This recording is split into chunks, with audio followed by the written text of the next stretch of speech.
khalaqnakum azwaja wa ja'alna naumakum subata wa ja'alna laila libasa wa ja'alna nahara ma'asya wa banayna fawqakum sab'an sidada wa ja'alna sirajan wa haja wa anzalna minal mu'sirati ma'an sajjaja linukhrija bihi habban wa nabata wa jannatin alfafa inna yawmal fasli kana miqata yawma yunfaku fis suri fatakunna afwaja wa futihatis sama ufakanat abwaba wa suiratil jibalu fakanat syaraba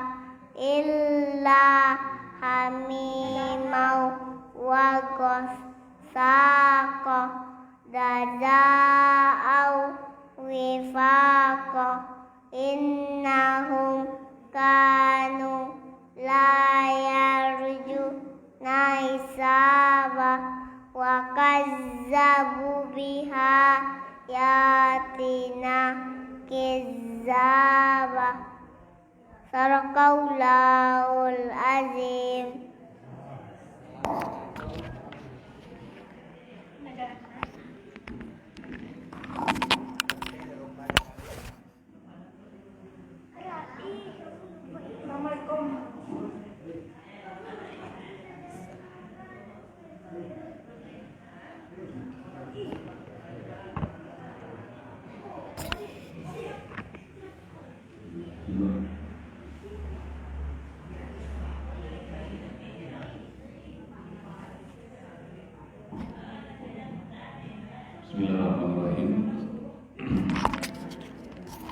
Assalamualaikum warahmatullahi wabarakatuh.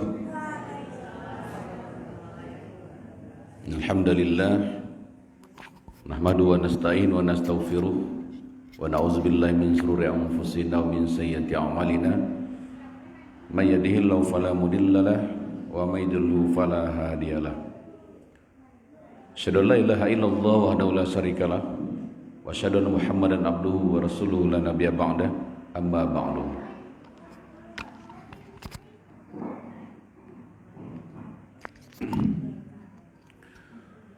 Kaum muslimin wal muslimat rahimakumullah. Kembali pada pagi hari ini kita haturkan rasa syukur yang tiada terhingga kehadiran Allah Subhanahu wa taala. Hari ini Allah berikan kita kesehatan, Allah bangunkan kita lagi dalam tidur kita, Allah izinkan kita sahur bersama keluarga kita. Kemudian Allah ringankan langkah kita menuju musala ini. Mudah-mudahan pagi ini pagi yang penuh berkah, Allah curahkan keselamatan, kasih sayang kepada kita semuanya. Amin ya rabbal alamin. Kita berselawat pada junjungan alam Nabi besar Muhammad sallallahu alaihi wasallam. Kita ucapkan doa, Allahumma salli ala Muhammad wa ala ali Muhammad.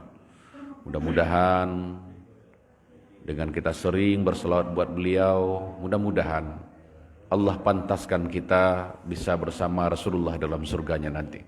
Amin ya rabbal alamin. Bapak dan Ibu yang berbahagia,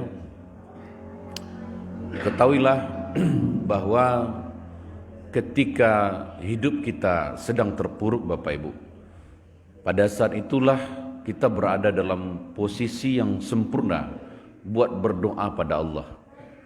Ketika kita sedang tidak ada daya, semestinya pada saat itulah kita sangat merasakan kehadiran Zat yang maha berdaya, Allah Subhanahu wa ta'ala. Bapak Ibu, para pemirsa di rumah dimanapun Anda berada, bisa jadi ketika sebuah masalah dititipkan Allah pada kita hari ini, karena Allah ingin dekat dengan kita. Setelah selama ini mungkin kita abai, setelah selama ini mungkin kita semakin jauh dari Allah Subhanahu wa ta'ala. Hidup adalah sebuah perjalanan yang terkadang diselingi dengan ujian-ujian, Bapak Ibu. Ketahuilah, jika Allah menjawab doa-doa kita, berarti Allah ingin meningkatkan keimanan kita. Dan jika Allah menunda doa kita, berarti Allah ingin meningkatkan kesabaran kita. Dan jika Allah tak menjawab doa kita sampai hari ini, maka yakinlah bahwa Allah sedang memiliki rencana besar buat hambanya, kita Bapak Ibu. Maka jangan pernah kecewa ketika merasa bahwa doa kita tidak diijabah Allah. Tugas kita hanyalah memaksimalkan ikhtiar kita. Tugas kita meminta. Insya Allah setiap doa-doa kita pasti dijawab Allah. Mungkin hari ini Bapak Ibu, mungkin ketika kita nanti menghadapi sakaratul maut, atau mungkin nanti dia di padang mahsyar akan datang bergunung-gunung pahala. Dan ketika ditanya, ya Allah, apa ini ya Allah? Maka akan dijawab pada saat itu, ini adalah doa-doa yang kau panjatkan di dunia dulu. Maka jangan pernah berbosan untuk berdoa. Karena dulu ya, ketika Nabi Yusuf, pernah dengar Nabi Yusuf Bapak Ibu? Ada sumur yang pengap, dingin dan dalam, yang menghantarkan kesuksesan Nabi Yusuf alaihissalam di Mesir. Ada api Namrus yang menyala dan sedemikian panas membakar, menguji kesabaran dan keimanan dari Nabiullah Ibrahim alaihissalam.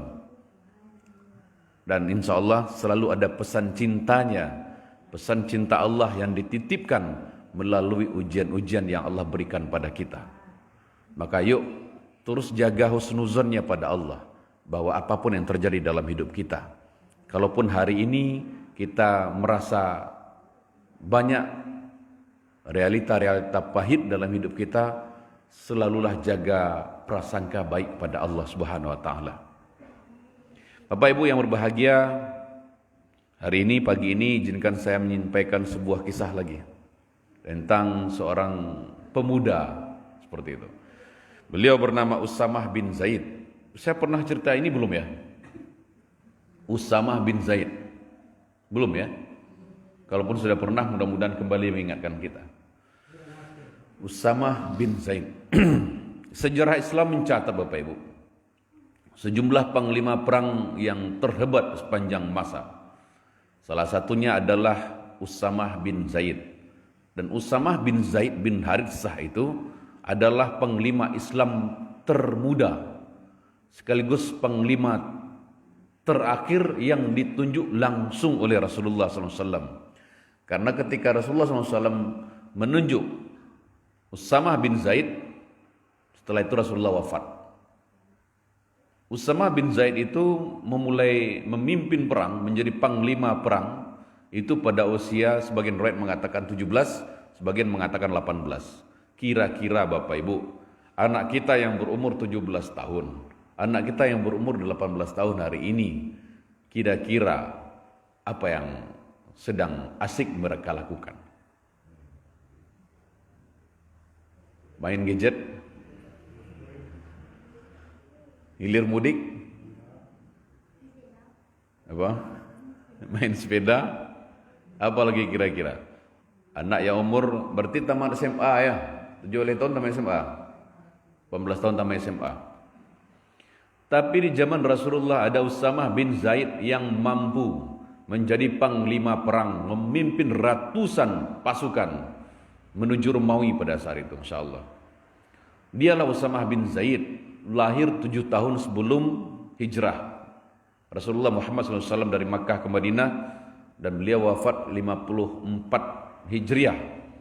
Ayahnya bernama Zaid bin Haritsah radhiyallahu anhu. Ibunya bernama Ummu Aiman Barokah binti Sa'labah Al-Habasyiyah. Itu nama ibunya. Ummu Aiman itu Bapak Ibu, saya sampaikan, beliau adalah sosok yang merawat Nabi dari kecil. Wanita Habasyah yang berkulit hitam, ya, Habasyah itu Ethiopia. Dan dia adalah budak dari ibu Nabi, yaitu Aminah. Kemudian ketika Aminah meninggal dunia, dia merawat Rasulullah Muhammad SAW. Dan itu adalah ibu dari Usamah bin Zaid. Bapak Ibu, saat Rasulullah SAW sakit, para musuh sengaja memanfaatkan keadaan. Karena mereka pada saat itu tahu Rasulullah sedang sakit, dia manfaatkan keadaan kemudian mengancam kekuatan Islam dengan membuat gejolak di perbatasan Syam. Nah, dari arah Yaman bahkan muncul seseorang yang mengaku Nabi. Ingat siapa yang mengaku Nabi? Musailamah Al-Kadzab. Nah, di tengah kondisi yang tak sehat, Rasulullah SAW tetap memerintahkan perlawanan ke perbatasan Syam. Dia juga menulis surat-surat perintah untuk membasmi Nabi palsu. Baginda Nabi menunjuk Usamah bin Zaid sebagai panglima perang di perbatasan Syam. Ia membawai sahabat lainnya termasuk Umar bin Khattab. Bayangkan, Umar bin Khattab itu pasukannya Usamah bin Zaid pada saat itu. Beberapa sahabat mempertanyakan keputusan Nabi untuk menunjuk Usamah bin Zaid. Kok Usamah bin Zaid ya Rasulullah? Dia itu kan masih muda ya Rasulullah. Kenapa dia yang engkau tunjuk sebagai panglima perang? Bukankah banyak sahabat-sahabat yang senior seperti Sa'ad bin Abi Waqqas, seperti Said bin Zaid, seperti Abu Ubaidah bin Jarrah dan lain sebagainya? Kenapa Usamah yang ditunjuk ya Rasulullah? Banyak sahabat yang komplain. Mereka dianggap lebih pantas memimpin pasukan. Dan mendengar gonjang-ganjing seperti itu terdengar oleh Rasulullah, dan banyak yang menyepelekan Usamah. Mendengar kabar itu Rasulullah marah. Beliau bergegas menemui para sahabat di Masjid Nabawi. Nabi Muhammad bersabda, "Wahai sekalian manusia, aku mendengar pembicaraan mengenai pengangkatan Usamah bin Zaid sebagai panglima perang. Demi Allah," kata Rasulullah, "seandainya kalian menyaksikan kepemimpinannya, berarti kalian menyaksikan menyaksikan kepemimpinan ayahnya Zaid bin Haritsah. Demi Allah," kata Rasulullah, "Zaid sangat pantas memegang tampuk pimpinan, begitu pula dengan putranya Usamah bin Zaid." Begitu Rasulullah memberikan pembelaan dan memberikan alasan kenapa Usamah bin Zaid umur 18 tahun yang notabene-nya masih remaja beranjak dewasa ditunjuk sebagai panglima perang.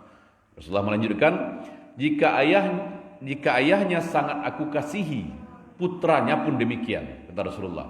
Mereka adalah orang baik. Hendaklah kalian memandang baik mereka berdua. Mereka juga sebaik-baik manusia di antara kalian, kata Rasulullah Muhammad SAW. Kemudian mendengar sabda Rasulullah seperti itu, kaum muslimin mulai datang bergabung dengan pasukan Usamah. Sebelum berangkat perang, Bapak Ibu, terlebih dahulu Usamah bin Zaid menemui Rasulullah. Ngapain dia menemui Rasulullah? Ketika sang panglima termuda itu mencium wajah beliau, Rasul mengatakan apapun selain mendoakan. Beliau tak mengatakan apapun selain mendoakan dan mengusap kepala Usamah. Usamah bin Zaid pamit pada Rasulullah, mohon izin, mohon doa Rasulullah, karena Usamah akan berangkat menuju medan perang seperti itu. Belum jauh pasukan bergerak.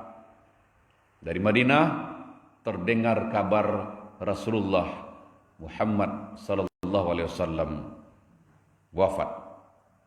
Apa yang dilakukan Usamah? Usamah kembali ke Madinah. Dia menghentikan laju pasukannya. Dia bersama Umar dan Abu Ubaidah bergegas ke rumah sang Nabi. Melalui musyawarah yang masih diliputi kesedihan, kaum muslimin sepakat pada saat itu mengangkat Abu Bakar Siddiq sebagai khalifah, menggantikan Rasulullah. Abu Bakar kemudian menyuruh Usamah kembali memimpin pasukan seperti perintah Rasulullah.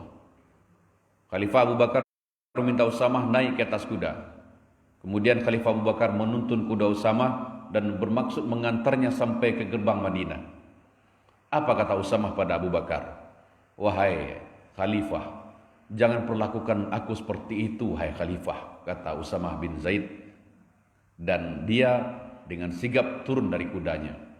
Lalu Usamah meminta Khalifah Abu Bakar yang naik ke atas kuda, dan ia yang akan menuntun kuda tersebut. Namun Khalifah Abu Bakar juga menolak. Apa kata Khalifah? Wahai Usamah, engkau akan pergi berjihad, maka izinkan aku mengotori kakiku dengan debu-debu jihadmu, kata Khalifah Khalifah Abu Bakar As-Siddiq. Kita lihat Bapak Ibu, betapa seorang Umar yang notabene-nya masih muda belia, umur 18 tahun, sebagai anak muda yang memiliki adab menghormati Khalifah Abu Bakar. Namun Khalifah Abu Bakar sebagai orang tua pun tahu menempatkan pemuda atau Usamah tadi sebagai pemimpin. Masya Allah, indah sekali Bapak Ibu.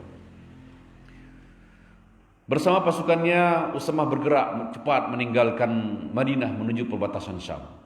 Setelah melewati beberapa daerah yang masih tetap memeluk Islam, akhirnya mereka sampai di Wadil Qura namanya. Dengan strategi perang yang matang, pasukan Usamah mampu mengalahkan musuh dengan cepat. Setelah 40 hari berjuang mengalahkan musuh, memerangi kaum kafir,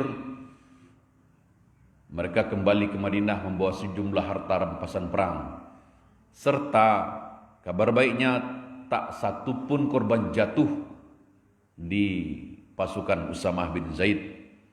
Sejak saat itu, putra Ummu Aiman, Usamah bin Zaid bin Haritsah, disegani oleh para sahabat. Waktu terus berjalan Bapak Ibu. Usamah pun menghembuskan nafasnya pada 53 Hijriah atau 673 Masehi. Selama hidupnya ia dedikasikan untuk betul-betul membela agama Allah ini. Bapak Ibu, itu kira-kira cerita tentang Usamah bin Zaid, dan tentu banyak pelajaran yang kita dapat bahwa ternyata pemuda itu adalah agent of change, bahasa cacangnya. Yang tinggi agent of change atau agen peubah. Maka tidak salah ketika Bung Karno mengatakan beri aku 10. Apa yang diminta Bung Karno pada saat itu? Pemuda atau lansia? Pemuda. Maka akan kugoncangkan dunia. Maka Usamah bin Zaid sudah mengukir sejarah dengan tinta emas bahwa pemuda itu mampu insyaallah melakukan perubahan-perubahan. Maka Indonesia insyaallah memiliki potensi hebat karena memiliki orang-orang yang usia produktif untuk tahun ini dan masa yang akan datang lebih banyak. Seperti itu.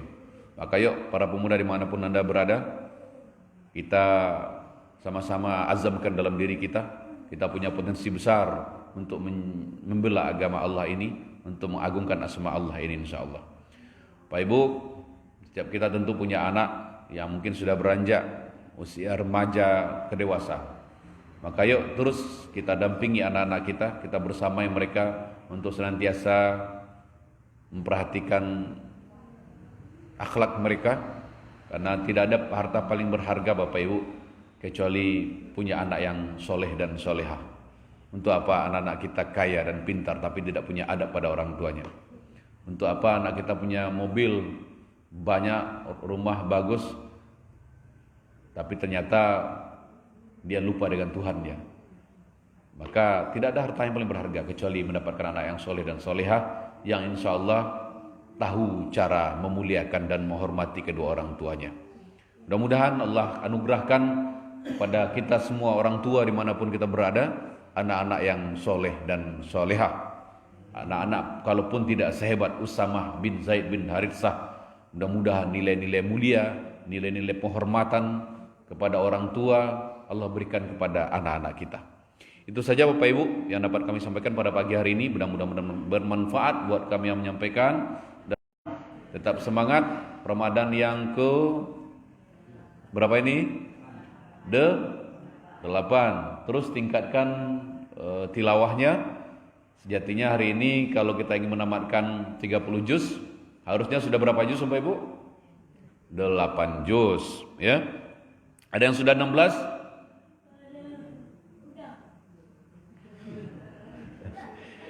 Baik, belum ada yang menjawab ya. Berarti bisa jadi di atas 16 Bapak Ibu. Masya Allah, tabarakallah. Kemudian juga tingkatkan duhanya. Usahakan jangan ada yang bolong. Setuju Bapak Ibu? Apalagi sedekahnya juga seperti itu. Kalaupun 1.000, 2.000 tapi tiap hari. Ya, lebih baik 1.000, 2.000 daripada 1 juta tapi sekali sebulan. Karena amalan yang Allah cinta itu adalah amalan yang sedikit tapi continue, berkelanjutan. Termasuk juga bagaimana kita menjaga tahajud kita. Insyaallah dengan segala keikhlasan dan penuh pengharapan akan ridhonya Allah. Mudah-mudahan seluruh amalan-amalan kita di bulan Ramadan ini insyaallah menggugurkan dosa-dosa kita di masa lalu. Yang mungkin banyak di antara kita yang dosa kita wallahu alam hanya Allah yang tahu, mungkin sudah menggunung ya. Dosa kita sudah menggunung banyaknya. Maka kita berharap pada Allah Subhanahu wa taala, mudah-mudahan Ramadan kali ini Allah izinkan menjadi Ramadan terbaik. Dan bagi kita yang menjalankan Ramadan ini, anggap selalu bahwa Ramadan kali ini adalah Ramadan terakhir dalam hidup kita. Ramadan tahun depan kita enggak akan bertemu lagi. Seperti itu. Supaya kita termotivasi, tumbuh motivasi yang tinggi dalam hati kita untuk betul-betul menjalankan ibadah kita menjadi ibadah terbaik insyaallah. Itu saja barangkali Bapak Ibu. Semoga siapapun yang hari ini sedang Allah uji dengan masalah, Allah ringankan masalahnya. Amin. Semoga yang hari ini ada hutang piutang, Allah lunaskan dengan caranya Allah. Amin. Semoga yang hari ini mungkin tidak bagus hubungannya dengan pasangannya, bacakak-cakak ketek laki bini, mudah-mudahan Allah kembali hunjamkan rasa cinta dan sayang dalam hati-hati pasangan. Dan kalau ada di antara kita hari ini Bapak Ibu yang punya anak tapi lagi sering ngelawan, sering tidak patuh dan taat pada orang tuanya, mudah-mudahan dengan wasilah bulan suci Ramadan ini Allah izinkan kita punya anak yang lembut hatinya, yang patuh dan nurut pada kedua orang tuanya. Amin. Dan mudah-mudahan siapapun yang ada di sini dan pemirsa di rumah dimanapun Anda berada, mudah-mudahan Allah Subhanahu wa taala kumpulkan kita kelak bareng-bareng dalam surganya Allah insyaallah. Itu saja, dengan kita tutup dengan doa kafaratul majelis Bapak Ibu. Subhanakallahumma wa bihamdika asyhadu an la ilaha illa anta astaghfiruka wa atubu ilaik. Assalamualaikum warahmatullahi wabarakatuh.